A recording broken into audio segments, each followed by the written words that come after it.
everyone. I'm Neal Stulberg, the Director of Orchestral Studies here at the UCLA Herb Alpert School of Music, and also the Artistic Director of the Lowell Milken Center for Music of American Jewish Experience. And I'm delighted that so many of you are here today, both in the hall and on our live stream, and welcome you to this first in a series of Milken Center programs this year, exploring the remarkable and largely forgotten music and legacy of an artistic union of early 20th century Russian Jewish composers called the St. Petersburg Society for Jewish Folk Music, sometimes also referred to in post-revolutionary Russian music history textbooks as the, quote, Jewish National School, unquote, of Russian composition. I've been studying, researching, collecting, performing, recording this music by these composers since the mid-1990s.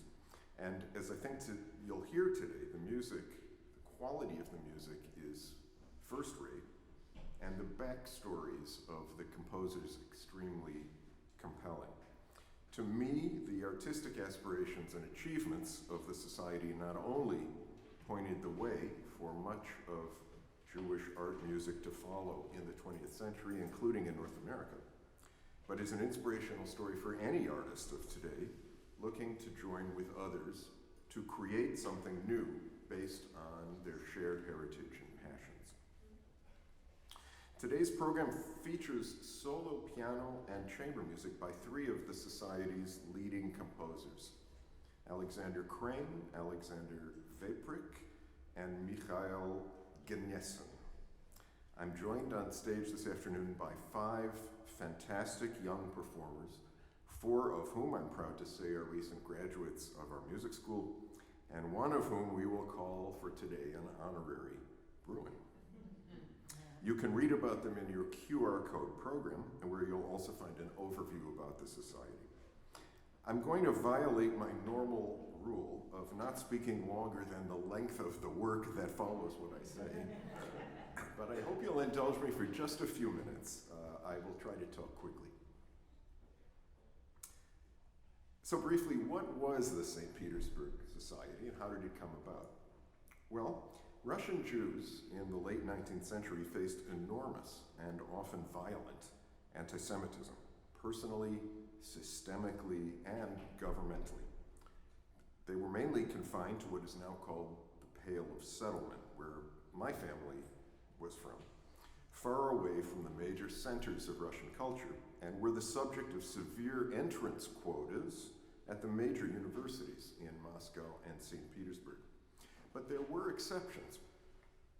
And one of these, amazingly, was the admissions policies of the Moscow and St. Petersburg conservatories, which actually welcomed Jewish students to a much greater extent than other universities did.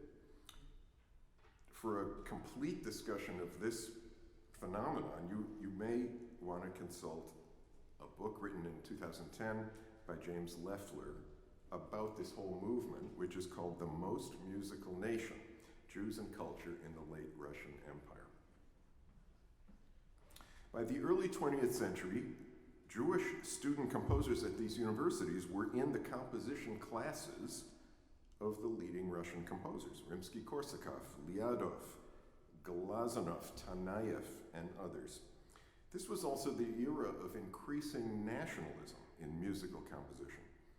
Bartok, Kodai, Janacek, Defaya, Sibelius, Grieg, in our country, Charles Ives, Enescu, Granados, all of these were exploring their own roots, their own heritage, and incorporating those accents into their music. This was also the period of the spread of Richard Wagner's poisonous anti-Semitic writings, the most notorious of which, the 1869 Das Judentum in der Musik, or Judaism in Music, was published in its Russian translation in St. Petersburg in 1908. legend has it that Rimsky-Korsakov, one of these teachers in St. Petersburg, noting his Jewish cohort of students, said to them, "Why should you Jewish students imitate European and Russian composers? The Jews possess tremendous folk treasures. Jewish music awaits its Glinka." And they were off and running at both conservatories. Concerts began to be organized. Ethnographic expeditions were arranged with the newly invented phonograph. Publishing house was set up, a scholarly journal, concert ensemble, including musicians like the young Yasha Heifetz and the young Chalyapin, an archive, tours. In 1908, this movement coalesced into an artistic union called the St. Petersburg Society for Jewish Folk Music. Well, why folk music? The original names that were proposed were in Russian, of course, the Jewish Musical Society or the Society for Jewish Music. But to get the organization registered and approved, they had to present its charter to the St. Petersburg city governor, a member of the anti-Semitic, ultra-conservative Russian People's Party, who listened to Solomon Rozovsky, one of the composers who was also a lawyer, make his case with meticulous legal precision, invoking generations of Jewish and non-Jewish composers and referencing the tradition of Russian imperial culture. In the middle of the presentation, the official supposedly interrupted him and said, yes, I also recall now a Jewish melody, which I heard once at a Jewish wedding in Odessa. But that was a folk melody. I think that your society should be called the Society for Jewish Folk Music. And so it was. The Society's goal was nothing less than the creation of an entirely new category of classical music. Concert music infused with Jewish content, be it liturgical, folk, or text-based. During its 10-year existence, the Society enjoyed extraordinary success. 4 years after its founding, it numbered 389 members, 249 in St. Petersburg, and had chapters in Kiev, Kharkov, and Odessa. The composers in this group created hundreds of musical compositions in all genres, everything from opera to symphonic to ballet, solo piano, chamber music, choral music, song cycles, which we'll feature in our next program in February, art songs. And of course, these were also the main composers for the thriving Yiddish theater in Russia at the time. Among these composers were musicians who had grown up in very traditional Jewish backgrounds, and others who had grown up in a much more assimilated or cosmopolitan background. But what I found so interesting when I first got to know about this group was that unlike the so-called Entartete Musik movement, or what we now know in this country as Recovered Voices, which is the movement to resuscitate music by European composers who were repressed by the Nazis, the music of those composers was largely cosmopolitan. It may have had something to do from time to time with Jewish concerns, but these were composers who were really mainly quite assimilated into the culture. And this movement, on the other hand, was a conscious attempt by Eastern European composers to create music with this accent, with this perspective. Some prominent names in this movement, probably the main founder was a man named Joel Engel, who was older than many of them. He studied at the Moscow Conservatory and organized the first concerts and the first harmonizations of the folk melodies. The music ranged from very simple presentation and harmonization a la Bartok of folk liturgical material to, you know, the music that you'll hear today. Another name is Joseph Achron. Some of you might have heard that name. Achron was a colleague of Jascha Heifetz and was recognized at the time as really one of the great violinists of his time. His suite from the Golem, the Yiddish theater piece in 1932 was premiered by Fritz Reiner at a contemporary music festival in Venice. His first violin concerto, which was dedicated to Heifetz, which is based on Ashkenazic and Yemenite cantorial traditions. It was premiered by Kusevitsky and the Boston Symphony with the composer as violinist. Schoenberg referred to Achron actually as, quote, the most underrated musician of our time. Moshe Milner was another composer who was more in the vein of a kind of Mussorgskian, elemental type composer. We'll be exploring his art songs in the next concert. Lazar Saminsky, who eventually came to this country in the 1920s and actually was a co-founder of the League of American Composers. He was a conductor, composer, arranger, ethnographer, and the music director at Temple Emmanuel in New York for 30 years. A very influential musician. And then we have the three composers who are featured on today's program. Alexander Krein was a highly recognized Russian composer. We'll talk about him in a moment. Alexander Veprik, a younger member of the society, had his orchestral work called Songs and Dances of the Ghetto, premiered by Toscanini and the NBC Symphony. These composers were really right in the center of Russian culture. I've organized this part one today of this program in a particular way. The program, as you can see in the QR code, or if you can grab it, and I believe it's up on the live stream, so anybody who's watching also can see it. Basically features two works on each third of this program. There are 3 thirds by one of the composers. And you may notice that the names of the works on the program sound really completely generic. Poem, aria, sonata, quintet, trio.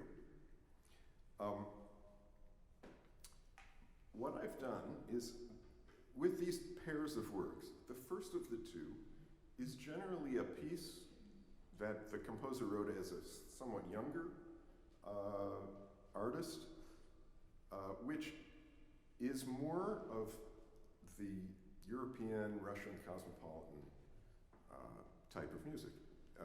It's in the footsteps of their teachers, let us say. The second is more under the influence, in one way or another, of the Jewish accents that we've been talking about. I'm not really trying to make a claim that one is better than another, or I'll be interested to see what how everyone reacts to this music. But I did want to demonstrate the change in the artistic development of these composers and the very personal directions that they took. All of these composers had much their own style. So today's music is quite serious. These composers all had their lighter sides, of course, but those are for other concerts. But lightweights, they were not. So the first third of this program features music of Alexander Krein, his poem for cello and piano, and then his aria for violin and piano. Krein was born in 1893 in Nizhny Novgorod, and he died in 1951 in Moscow. grew up in a family of musicians. He was the youngest of 7 brothers, all of whom actually went on to have careers as performers and composers. His father was a recognized klezmer violinist, apparently a very learned man who spoke Estonian, Latvian, German, in addition to Russian and Yiddish. He was also a piano technician, which was a profession that allowed him to leave the Pale of Settlement and settle in Nizhny Novgorod, where Alexander was born. One of Alexander's brothers, David, was a very well-known violinist in Moscow, and there'll be a little bit more about him later. Alexander Krein studied at the Moscow Conservatory, became quite close with Scriabin. Scriabin, of course, a somewhat older colleague. In fact, he is sometimes referred to as the Jewish Scriabin. In 1927, he was described as, quote, one of the most gifted composers of contemporary Russia by the Russian music historian Leonid Sabanayev. His music is passionate and highly charged and quite modernist. It's full of polytonality and very wild mood swings. It's often very virtuosic and difficult to play, especially for pianists. The poem, Opus 10, was written in 1907 through 1910 and is dedicated to Pablo Casals. Pablo Casals, as a 29-year-old, toured in St. Petersburg. And although we don't know if they met, we know that he certainly became friendly with Scriabin, and so it's very possible that Krein met him as well. You'll notice that this is a romantic work, also very progressive and beautiful, rich chromatic harmonies. And I've put in your programs the length of these pieces. Every one of these pieces is a single movement piece, and the first 2 on today's program are 8 minutes long each. So, I'm delighted to welcome Christopher Cho and Brandon Joe to play the Alexander Krein Poème.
As I mentioned earlier, the composer's brother, David, was a leading violinist in Moscow. He was the concertmaster of the Bolshoi Theater Orchestra for decades.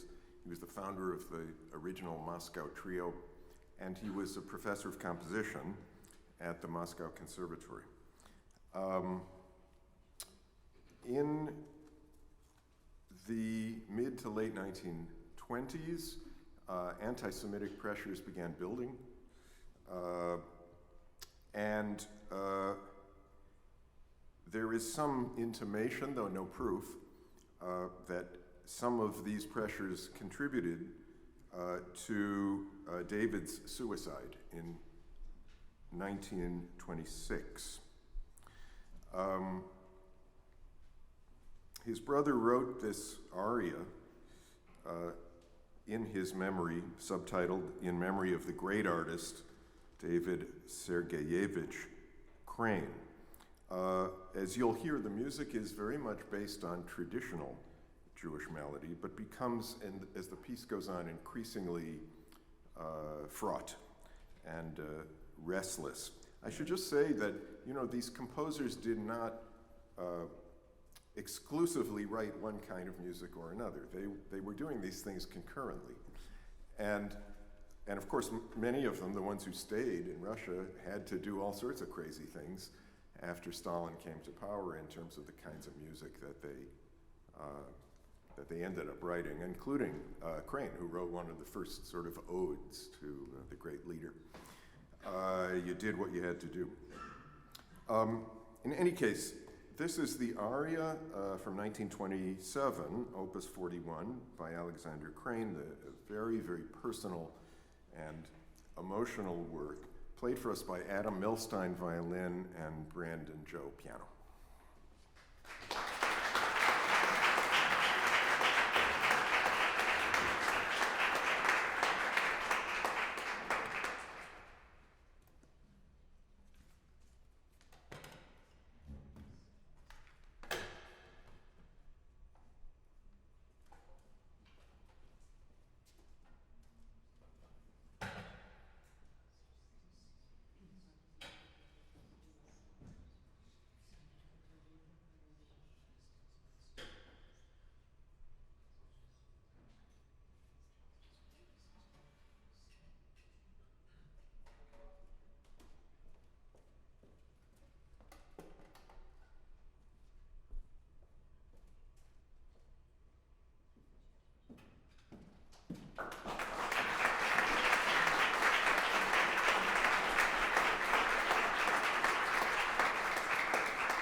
We'll take a very brief break, just 5 minutes or so, and then we come to the middle third of the program.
Welcome back, everyone.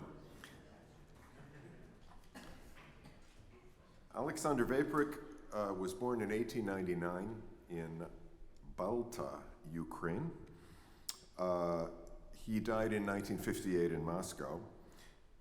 His family moved at a quite young age to Łódź, and he was fortunate enough as a very young man to study with some of the leading composers of the time, Max Reger, the German composer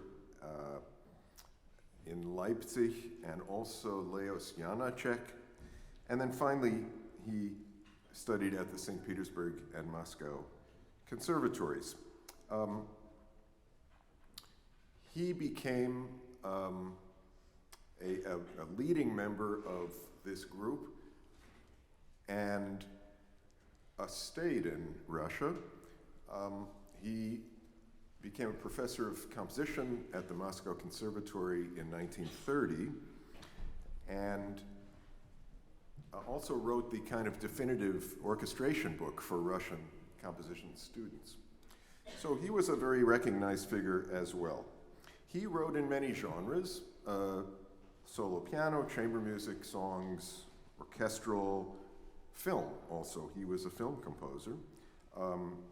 He wrote his share of propagandistic cantatas, The Curse of Fascism, The People, The Hero, also a very erudite writer about music, writing about Prokofiev, Schoenberg, Hindemith, Krenek, Bartók, and others.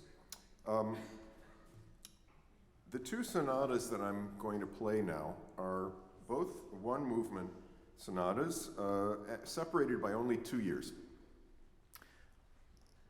The first sonata, written in 1922 when the composer was only 23, is certainly mature as a work of his, but again, it kind of follows a little bit more of the European models that were set for him, particularly the Scriabin models of the one-movement sonata.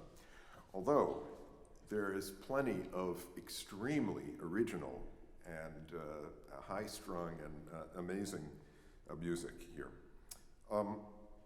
The second sonata, written just 2 years later, a couple of minutes longer, the first one's 10 minutes, the second one is 12 minutes, is a whole different genre of composition, as far as I can tell. And my hunch is that Veprik was very much influenced at this time by the constructivist movement in Russian art, which was a movement that was very much influenced by the machine age, with jagged edges. I'm sure you've seen the propagandistic posters, a very hard and cold aesthetic. And before I play the second sonata, I will explain a little bit more about it. But for now, let's listen to this very beautiful first sonata by Alexander Veprik.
So if I were to characterize the second sonata in adjectives, I guess,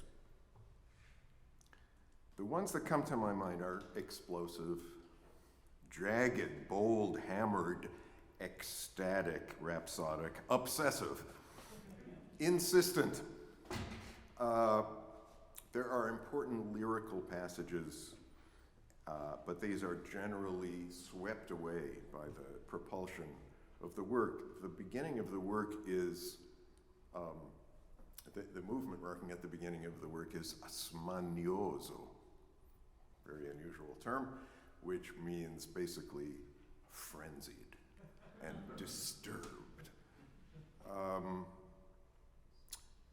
So where do the Jewish elements come in to this piece? Well, I think you'll notice that in some of the more quiet passages, you will hear modes that remind you of synagogue modes that you know. The augmented seconds that come around a single tone, things that we chant in the synagogue. Yismechu b'malechutecha shomre, shomre, you know, this kind of thing. The constructivist ethic is a hot ethic, for sure. But it's not a warm ethic. Here I think we have a piece of music that succeeds in both areas. It's really shot out of a cannon, but it also has these remarkable elements. Before I play, I just want to explain a little bit that Veprik came to a very bad end. He was caught up in the anti-intellectual sweep after World War II. He spent years at Lubyanka prison in Moscow, and he came out really a broken composer who didn't really write much until the end. I had an opportunity when I was lecturing about this piece to meet his grand or great-grandnephew in Haifa, who didn't know him but had an elderly relative who did, and the recollections are quite touching. Veprik was a composer he was one of the composers who stood up for Shostakovich in 1936 in his battle with the censors over his opera Lady Macbeth. So he knew from these difficulties quite a lot. Anyway, Symphony No. 2 of Alexander Veprik.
We take another short break, and we come back to Mikhail Gnessin.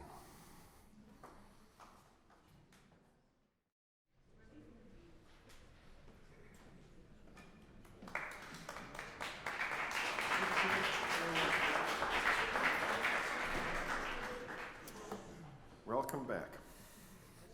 I wish I could say this is the lighter part of the program, but it's not. So, Mikhail Gnessin, born 1883 in Rostov-on-Don. Wasn't that the place that the uprising came from a couple of months ago? Died in 1957 in Moscow. He was born to a local rabbi, came from a long line of Jewish musicians. His sisters were also very fine musicians, and actually they established a conservatory in Moscow which still exists called the Gnessin Academy. I'm sure that my colleague Vladimir Chernov is well aware of it. It's kind of the second conservatory in Moscow, and that's why the Gnessin name might be a little bit more known to some of you. Gnessin was rejected from the Moscow Conservatory due to anti-Semitic quotas, and he enrolled in 1901 at the St. Petersburg Conservatory, where he became the leading student of Rimsky-Korsakov. He was a co-founder of the Society for Jewish Folk Music, and really he was an eminent, not only a Russian Jewish composer, he was an eminent voice in contemporary Russian culture altogether. He sort of lived in many worlds. He was an ardent supporter of the revolution. He was a Zionist, and he spent very formative periods in Palestine working in that area. He was very involved with, as the others, the Yiddish theater, and he also found himself in and out of difficulties with the regime. And he didn't write anything at the end of his life, and we'll get to the trio in a moment, which is an elegiac piece. But both of these pieces, the early one from 1914 and the much later one from 1943, have the subtitle Requiem. It's not exactly clear to me what the Requiem name for the piano quartet refers to, the piano quintet, excuse me. This is an early work of his from Opus 11. It's also a one-movement work, cyclical in terms of its compositional procedures, and very beautiful and in some ways quite traditionally romantic. So let's listen, please, to the Requiem for piano quintet, Opus 14, by Mikhail Gnessin.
during the war, like many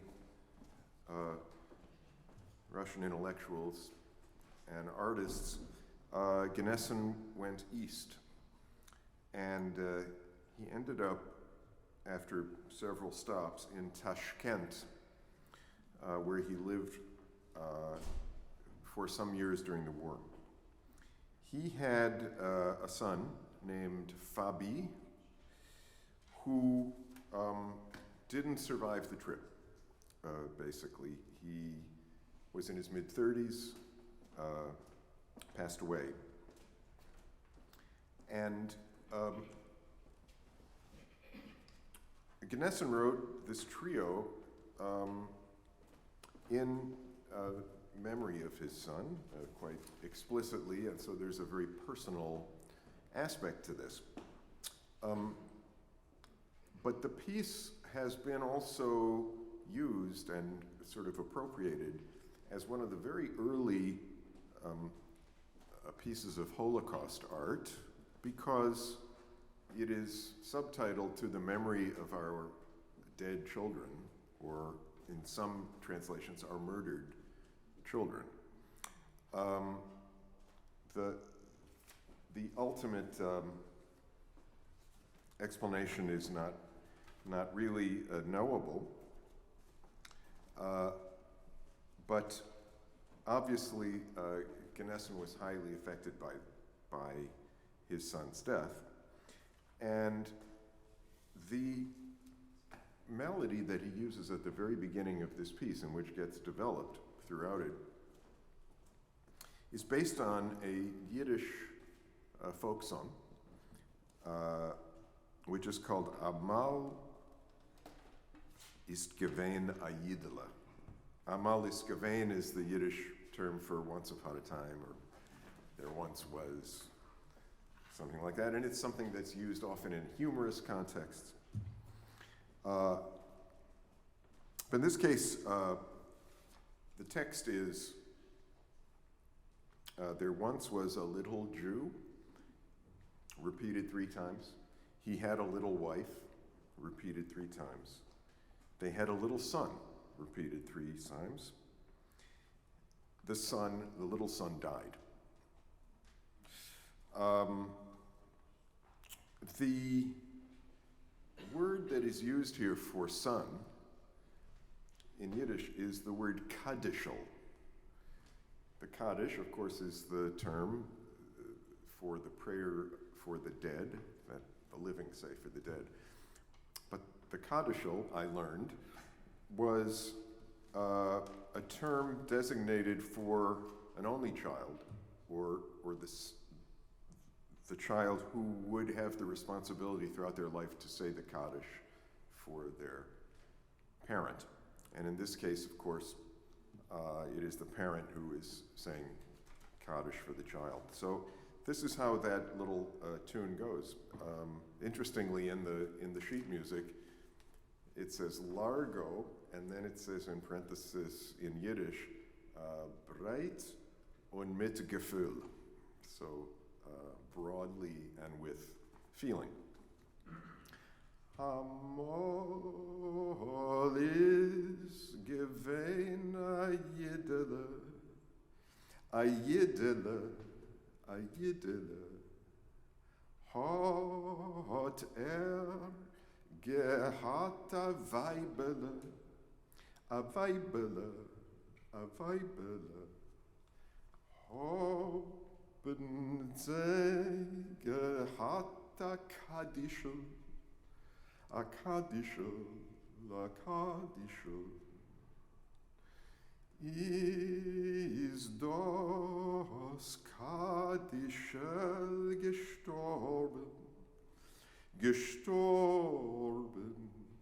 gestorben. In the middle of the trio, Gnessin quotes from a song that he said his son wrote when he was 8, kind of a children's song. A very beautiful one-movement trio, played for you now by Adam Milstein and Chris Cho and Brandon Joe. Thank you.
there's so many thanks to go around for this program.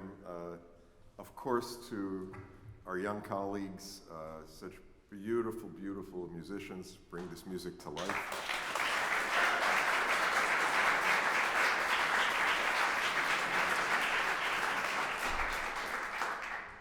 To my colleagues, Mark Kligman and David Brown at the Milken Center, of course.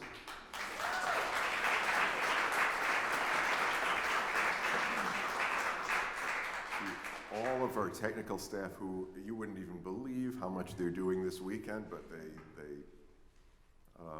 put their utmost commitment. They don't know the meaning of the word no, and we appreciate that so much. And of course to Lowell Milken and to the Lowell Milken Center that really makes these kinds of programs possible. So thank you all so much for coming.